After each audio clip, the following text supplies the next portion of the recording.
Fala, minha gente, muito boa noite a todos. Eu prometi a vocês que eu ia entrar aqui, não é? Não prometi? Já tô aqui pegando a estrada, saindo de Recife. Tô aqui com o grande Rogério. Foi quem me levou semana passada de João Pessoa pra cá, pra Recife, me trouxe. E agora é ele quem vai me levar de novo. Agora é daqui de Recife pra Jampa. E eu tenho certeza que tem uma galera aí que tá estudando, tá virando a madruga em cima das aulas, dos livros. Vamos lá, Marquinhos! Alô, meu direito! Então vamos juntos. O que é que eu vou pedir a galera? Qualquer coisinha. Porque se a galera ficar conversando, eu acho que vai travar aqui a transmissão, né? Bom, e eu resolvi fazer uma revisão aqui de madrugada pra vocês, tá? Pra galera que tá aí com vontade de estudar e de aprender. Vamos com tudo aqui, tá certo? Nesse meu deslocamento aqui de Recife pra João Pessoa. Bom, vamos continuar batendo um papo sobre direito constitucional. A gente fez mais cedo no Amo Direito, ainda estava no aeroporto de Fortaleza, correto? E eu vou continuar dando dicas para vocês aqui de direito constitucional importante para a prova de vocês. Tudo bem? Só tema maravilhoso, tá? Só tema maravilhoso que pode cair na prova de vocês e que eu acredito sinceramente que a banca pode cobrar. Vamos lá. Primeiro tema, neoconstitucionalismo. Neoconstitucionalismo.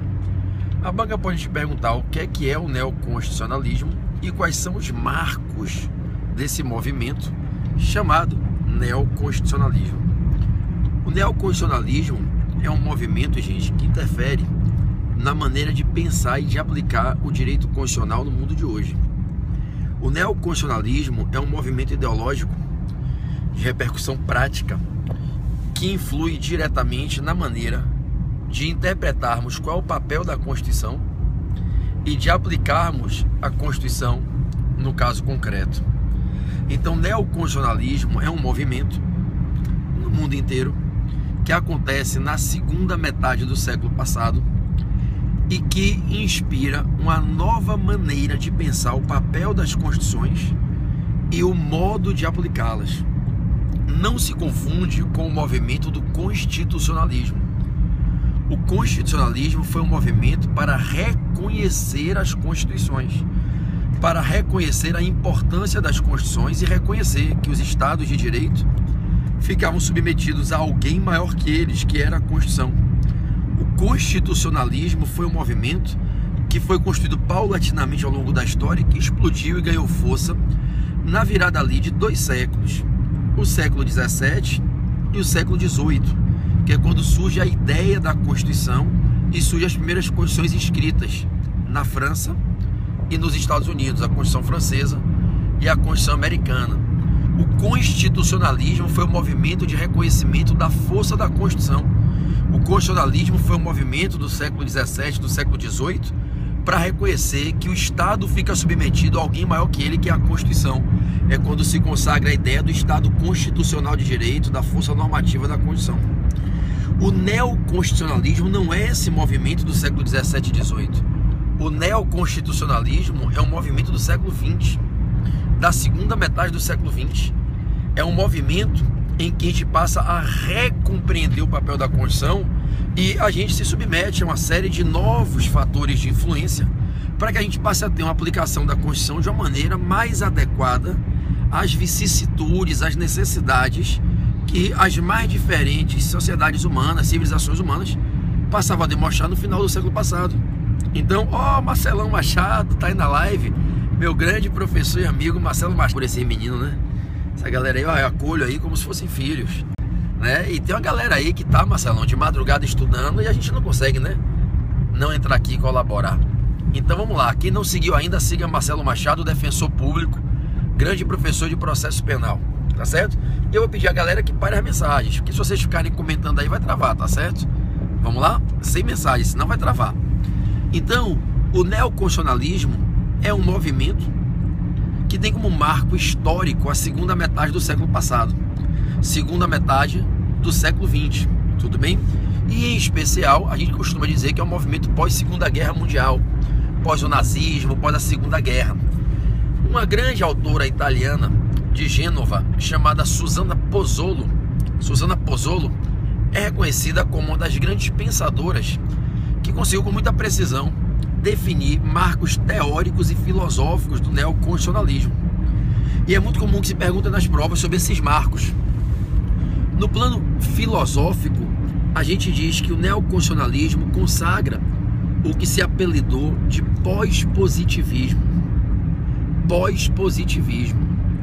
O pós-positivismo é uma era em que a filosofia se abre para que nas suas reflexões ela passe a aceitar a abertura dos valores, passe a aceitar a força normativa dos princípios e a gente se desprenda um pouquinho daquele positivismo exacerbado, kelseniano, rigoroso, dos tipos fechados, da absolutez das normas regras, e a gente passa filosoficamente a viver um momento que é posterior àquele positivismo clássico de Hans Kelsen.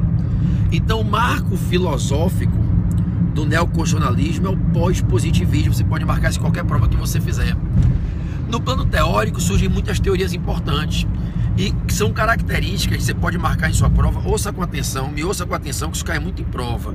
Você pode dizer que com o neoconstitucionalismo algumas coisas se destacam muito. Por exemplo, há uma reaproximação do direito e da moral. Há uma busca do homem do século XX, do final do século XX, de uma reaproximação do direito e da moral, o resgate da ética nas normas jurídicas. A gente volta àquela ideia do mínimo ético de Bentham, dos círculos concêntricos. E então a gente tem com o neoconstitucionalismo uma reaproximação, obrigado, Rogério. Opa, desculpa. Nada, que é isso, meu amigo, do direito com a moral, do direito com a ética. A gente pode dizer sem medo que no neoconstitucionalismo, o Marcelo Machado entrando de novo aí, quem puder siga ele.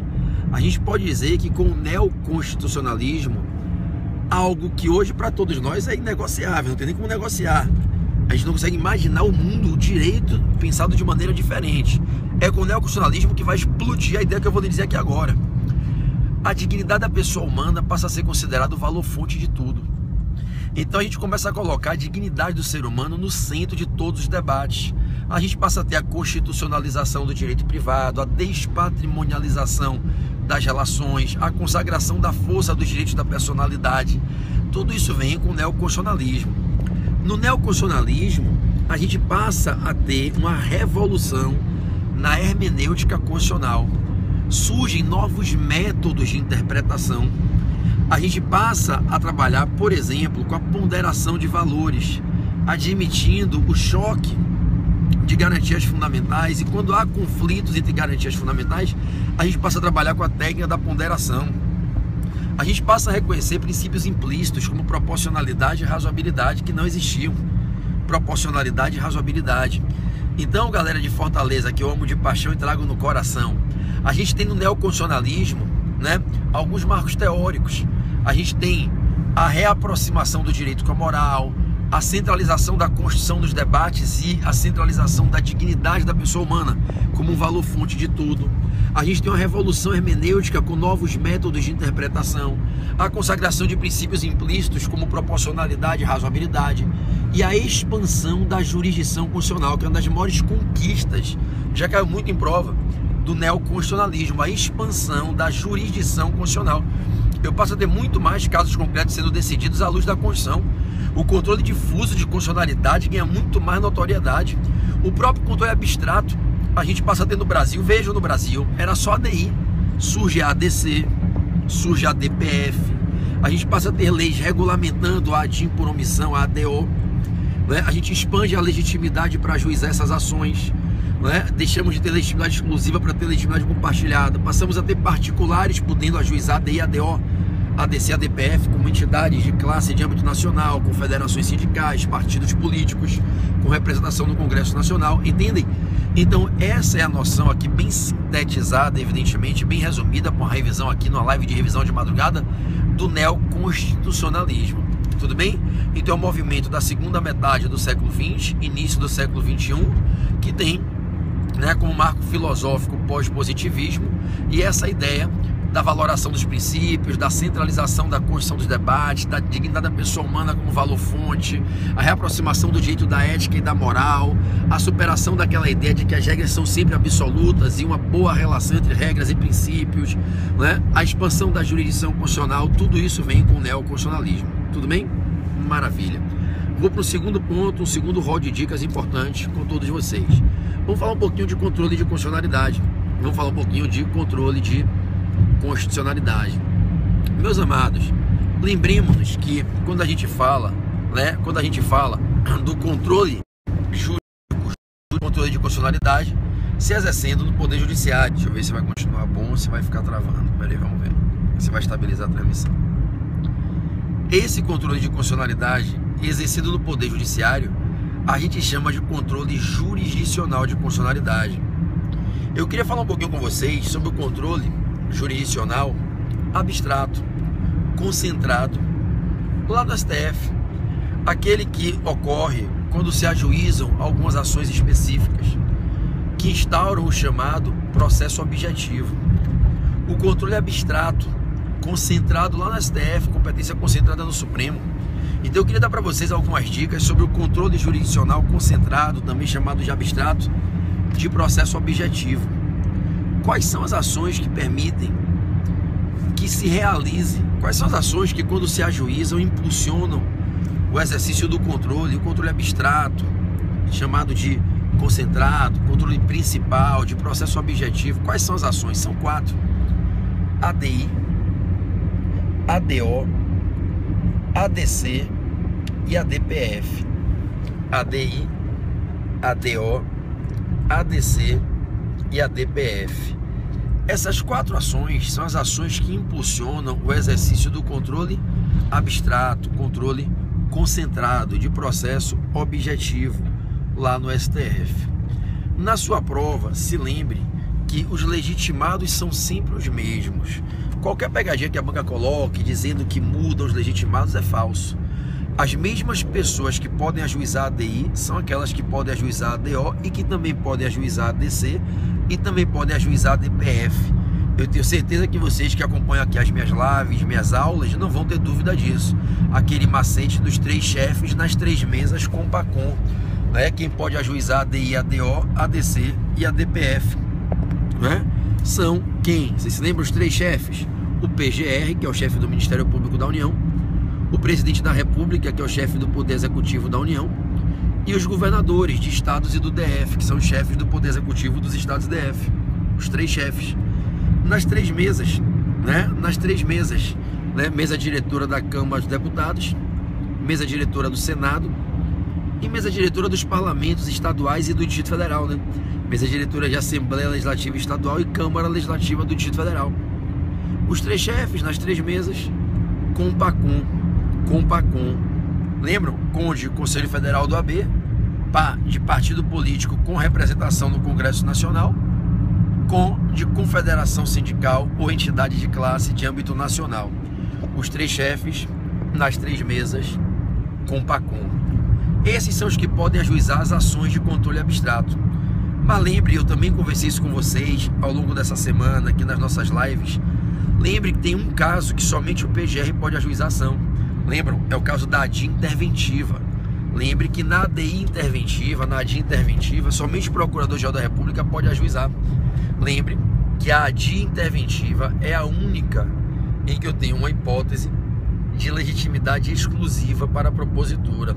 ADI interventiva, que pode cair na prova com o nome de representação de inconstitucionalidade, né? Representação de inconstitucionalidade. Então, a ADI interventiva, lembre, o PGR pode ajuizar no Supremo em 2 situações. Vocês se lembram? Quando está ocorrendo em certo estado da federação violação aos princípios sensíveis da Constituição, ou nesse estado está ocorrendo a inexecução de uma lei federal. Ou seja, o governador está fazendo merda, está determinando que não vai se executar uma lei federal ali. Lembra do exemplo que eu dei essa semana? O governador chegou e falou: não vai se aplicar o Estatuto do Idoso aqui no meu estado. Ele não pode fazer isso. Ele não pode, por ser governador, afastar a aplicação de uma lei que o Poder Legislativo da União fez. Isso fere a estabilidade da federação. E ele não pode, na sua governabilidade, violar os princípios sensíveis da Constituição, lá do artigo 34, inciso 7, as linhas A, B, C, D, E.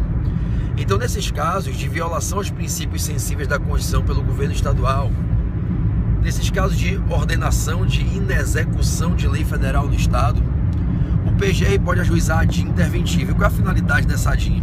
Pedir ao Supremo que autorize o presidente a decretar intervenção nesse Estado. Nesses dois casos, inexecução de lei federal e violação aos princípios sensíveis da Constituição, o presidente só pode decretar intervenção federal se ele tiver autorizado pelo Supremo. E o Supremo só autoriza se o PGR requerer. Tomara que não caia a transmissão. Vamos lá, vamos ver se vai segurar. Deu uma travada forte aí de espinho com a galera da live, né? Senão fica ruim. Aí tem gente assistindo do Brasil inteiro aí? É, do Brasil todo. Então acho que deu para todo mundo aí entender, não é? O PGR tem legitimidade exclusiva para ajuizar a ADIM interventiva nesses dois casos: inexecução de lei federal, ok? Ou violação aos princípios sensíveis da Constituição. Nesses dois casos, se o PGR ajuiza a DI interventiva, ok? Se o PGR ajuiza a DI interventiva nesses dois casos, somente se ele ajuizar e se o Supremo concordar com o pedido dele e autorizar, é que o presidente da República pode, não é, decretar intervenção federal. Nesses dois casos, a decretação de intervenção federal pelo presidente depende da autorização do Supremo, que só autorizará se o PGR requerer mediante a ADIM interventiva. Então, salvo esse caso explicado agora da ADIM interventiva, nos demais casos, a legitimidade para ajuizar a DI, a DO, a DC e a DPF é a dos três chefes nas três mesas com PACOM, os legitimados lá do artigo 103 da Constituição. Beleza? Beleza. Bom, continue comigo, tá? Falo já de CPI. Continue comigo, tá? Aqui na ideia do controle de constitucionalidade abstrato dessas ações de controle. Lembrem que na ADIM por omissão, na ADO, uma dica rápida de ADIM por omissão, na ADO, que os legitimados são os mesmos, quando se ajuiza uma ADO, o que vai se combater na ADO é a postura omissa, ou do Congresso Nacional, ou de outro órgão responsável por fazer uma norma que não foi feita. O que vai se combater é a omissão do órgão responsável por fazer a norma que não a fez. E em razão de não tê-la feito, quando já se tinha um tempo suficiente para fazê-la, a Constituição deixa de ser normatizada e com isso não se aplica. Na ADO a gente tem um processo objetivo, a medida judicial objetiva, para combater a omissão inconstitucional, combatendo a omissão do legislador infra, que não faz a fonte normativa infraconstitucional que regulamentaria a norma constitucional, que precisa dessa regulamentação. Quais são as normas constitucionais que atraem a ADIM por omissão? São as normas de aplicabilidade diferida, indireta, de eficácia limitada. Essas normas de aplicabilidade diferida, indireta, de eficácia limitada, são as normas que precisam ser regulamentadas por uma lei, por uma fonte infraconstitucional. Que infraconstitucional, eu não normatizo a norma constitucional e eu não consigo. Não inconstitucional, ela pode ser combatida de duas maneiras: nos processos subjetivos, através do mandado de injunção, e nos processos objetivos, através da ADIM por omissão. Lembre, a ADIM por omissão, que vem com a sigla ADO na prova, a gente vai combater a omissão inconstitucional no processo objetivo. Quem ajuiza a ADIM por omissão não vai alegar o seu direito subjetivo no caso concreto. São aqueles legitimados que eu falei há pouco do artigo 103 da Constituição: o PGR, o Presidente da República, governador de Estado, partido político com representação no Congresso Nacional, Federação Sindical, entidade de classe de âmbito nacional, mesa diretora da Câmara, do Senado, dos parlamentos dos Estados e DF. Eles não litigam por um direito subjetivo próprio. Eles não vão a juízo na ADIM por omissão concretizar direito nenhum. Não tem direito subjetivo deles. Eles só vão pedir que o Supremo reconheça o estágio de omissão inconstitucional e declare. Só isso. Na ADIM por omissão, em fazer a fonte que deveria ter sido feita. Já no mandado de injunção, o titular do direito subjetivo, que não se está podendo efetivar, porque não se está podendo aplicar a norma constitucional que efetivá-lo-ia, e não está se podendo aplicar a norma constitucional porque não é feita a norma infraconstitucional que regulamenta a norma constitucional, quem pede o mandado de injunção é o titular do direito, para concretizar o seu direito no caso concreto. O mandado de injunção enseja um processo subjetivo. em que o titular do direito subjetivo vai tentar resolver o seu problema e concretizar o seu direito subjetivo no caso concreto. Por isso a gente diz que a omissão inconstitucional pode ser combatida por mandado de injunção e por adim por omissão. No mandado de injunção, quem ajuiza é o próprio titular do direito subjetivo que quer vê-lo concretizado. Na adim por omissão é um dos legitimados, lá do artigo 103, que não está, ao ajuizar ela, lutando pelo seu direito subjetivo no caso concreto. Na adim por omissão, o processo é objetivo, só se analisa em abstrato se há ou não a inconstitucionalidade decorrente da omissão.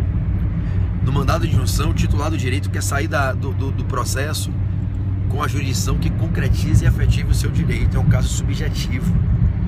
Entenderam? Processo subjetivo. Bom, galerinha, o sinal não está favorecendo, eu estou percebendo aí que está ruim. Estou na estrada aqui, já está na autoestrada aqui. Já estamos aqui a caminho de João Pessoa. Amanhã tem aula, tem gabaritando. Eu vou abrir o evento aqui em João Pessoa de manhã cedo.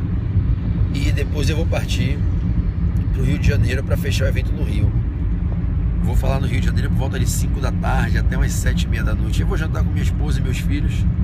E de noite eu vou embarcar para Manaus, amanhã de noite, para estar fazendo um revisaço domingo e segunda lá em Manaus. Eu quero agradecer a vocês, quero agradecer ao pessoal que estava em Fortaleza comigo agora. Pessoal incrível, maravilhoso, me acolheu aqui maravilhosamente bem. Quero agradecer a galera aqui de Jampa, que daqui a pouco está me recebendo. Agradecer o pessoal do Rio que teve hoje lá no portal, no evento lá no portal, sobre que ficou lotado, que foi lindo. Agradecer a cada um de vocês do Brasil inteiro que assistiu o evento online hoje, o Gabaritando o Provão. E agradecer a vocês que me seguem aqui no Periscope, que estão sempre aqui comigo, acompanhando minhas aulas. Agradecer a galera do Coaching Exame de Ordem, muito querida. Para mim é sempre um motivo de muita alegria poder dividir um pouquinho do meu tempo, do meu conhecimento, do resultado do meu estudo de tantos anos dedicados com vocês. Contem comigo sempre. O que eu puder fazer, eu vou estar sempre fazendo por vocês, né? Dividindo essa sabedoria aí que é acumulada com tanto tempo e tantos livros, tanta experiência de sala de aula, para que nessa divisão eu consiga passar para vocês o conhecimento que vocês precisam para passarem nas provas. Tá certo? Se tiver alguém me vendo ao vivo na reprise que ainda não segue meu Instagram acabou de chegar a 60 mil seguidores, eu fiquei tão feliz. Se vocês puderem seguir, meu Instagram é Pedro Barreto Portal F3. Pedro Barreto Portal F3. Tá certo? Um beijo no coração. Fiquem com